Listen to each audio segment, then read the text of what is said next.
Yes, it's like just talking too much about the one thing. It's very similar to ramble on, right? Ramble on and rattle on are both the same thing. You're talking too much about the one thing. So you just keep going and going and going and going and going. But that's pretty common to, say if you're talking about someone, like someone keeps rattling on about something. Your wife keeps rambling on about how you should do more housework, but you're too tired. I don't know. Good. Something is not clear, like at all. So there's no clear meaning. This is the exact same as another common word we've seen before, vague. Kind of fun to say too, ambiguous. Ambiguous. Because it is also very common. Get carried away. Do you guys know what that means? Oh, so close. Ooh. So to get carried away by something means you get like so excited about, or as you get so obsessed about something that like you get distracted by the current thing that you were doing. So basically you just go off on like your own thing and like kind of focus on something else when you should be focusing on this one thing.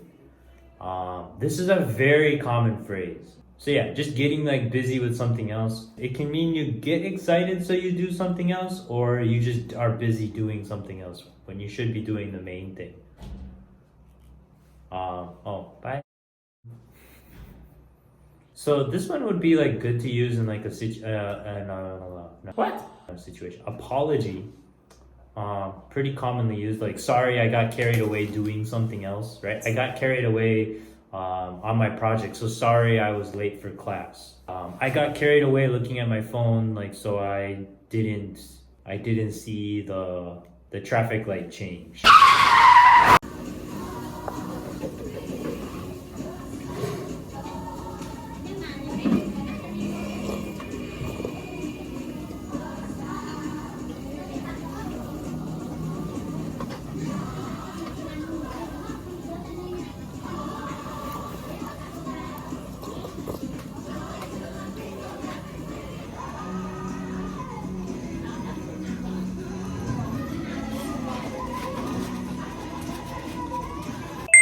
Is that your daughter?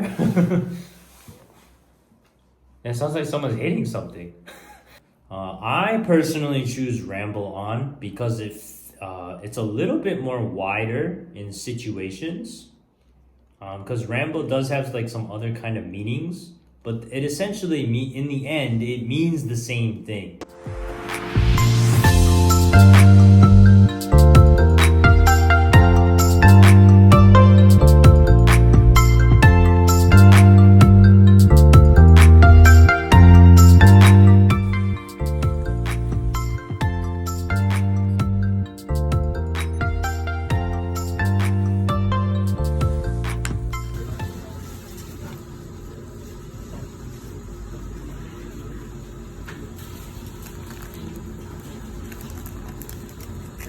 Yeah, figure out, yeah. Because cipher is like a code. So decipher is figure out the code or interpret the code.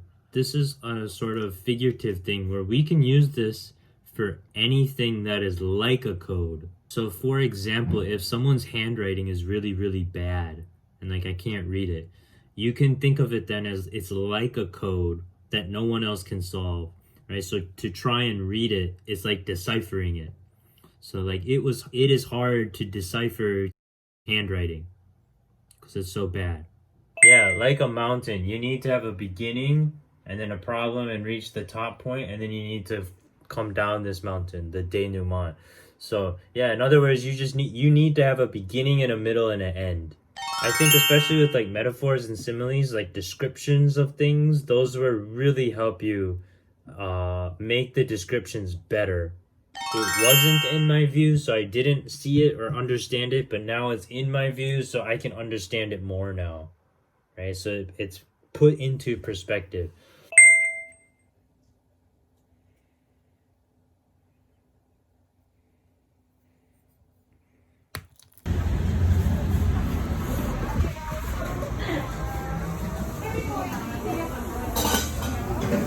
It's basically summarizing. It's summarizing or kind of restating something. But the important thing is paraphrasing is usually in your own words. So you don't use the words that like the reading or the person uses. You use your own vocabulary that you know to kind of summarize it. Yeah, kind of. It's the main point of something. This word is pretty common, so and it could be helpful, so I would suggest knowing it. There's only one way it's going to really show up, and it's always going to be the gist of dang dang. The gist of the meeting, the gist of the conversation, the gist of the project, the gist of the phone call or something, the gist of the lesson. One way we could use this is if someone is asking you if you understood something. You could answer that like, oh, I wasn't quite sure, but I think I got the gist of it. I think I got the main ideas. There might be some things I'm not sure about, but I got most of it. I got the gist of it. Yeah, a hassle is like something that's annoying or inconvenient. Yeah, I like this word because, well, it's very common. And it would be good for you to know because, I mean, Korean people feel this all the time, right? It's basically whenever you call something like 귀찮음, right? You're saying it's a hassle. So yeah, that would be a good word to know because then now you have that expression's translation in English. So rhymes with castle, hassle, castle. Good. Yes. So if something is very annoying and you don't want to do it, you can be like, oh, such a hassle. Or like, oh, this is such a hassle. Like doing English homework is such a hassle. Coming to English class during work is such a hassle. Because we can use, it is the verb as well, to hassle someone. Make them feel hassle. So like, 귀찮게 하다. So yeah, I don't mean to hassle you, but can I ask you a question? You can use this in many different ways.